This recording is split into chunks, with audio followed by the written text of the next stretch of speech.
Hello students, आपण आता इथे इंग्लिश ग्रामर याचे संपूर्ण मार्गदर्शन करणार आहोत.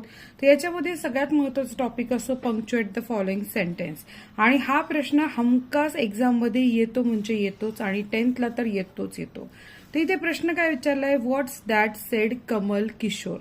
साधंच वाक्य, पण आता हे जेव्हा आपण पंक्च्युएशन मध्ये टाकतो म्हणजे विरामचिन्हांचा जेव्हा वापर करतो तेव्हा नेमका कसा करायचा, काय नियम आहे त्याचे आपण जरा बघूयात बरं का.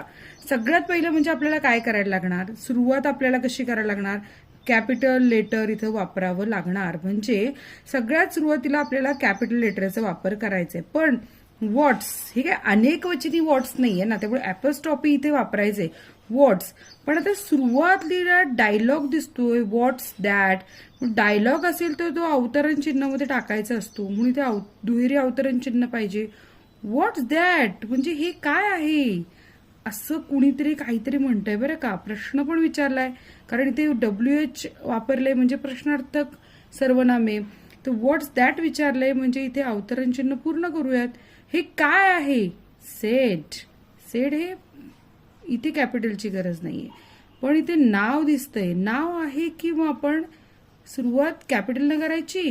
आणि किशोर हे सुद्धा नाव आहे, त्यामुळे याची सुरुवात सुद्धा कॅपिटलनं करायची आणि पूर्ण विराम द्यायचा. आता तुमची परीक्षा घेण्यासाठी मी तुम्हाला दुसरं वाक्य दिलं बरं का, की इथे वाक्य असं आहे, maybe you are right mattered Ramlal. आता इथे काय, कदाचित तू बरोबर आहे रामलाल म्हणाला. आता इथे अवतरण चिन्ह द्यायचं असेल तर तुम्ही अवतरण चिन्हाचा वापर इथे कसा कराल जरा मला सांगाल का. तर थोडंसं आपण आणखीन बघूयात कसं करूयात. उत्तर लिहायचं असेल तर आपल्याला सगळ्यात पहिलं इथे बघायला लागलं की संवाद कोणता आहे. Maybe you are right mattered Ramlal, याचा अर्थ हे दुहेरी अवतरण चिन्हातलं आहे. आता इथे एम कॅपिटल लिहावं लागणार आहे. किती मुलांचं हे बरोबर आलंय, maybe you are right म्हणजे कदाचित तू बरोबर आहेस. आता अवतरण चिन्ह पूर्ण करायचे, कॉमा द्यायचा आहे. मटर्ड, मटर्ड म्हणजे काय, पुटपुटणे. हा, मटर्डचा अर्थ असा होतो पुटपुटणे. आपण जर असं थोडंसं झूम कमी करूयात.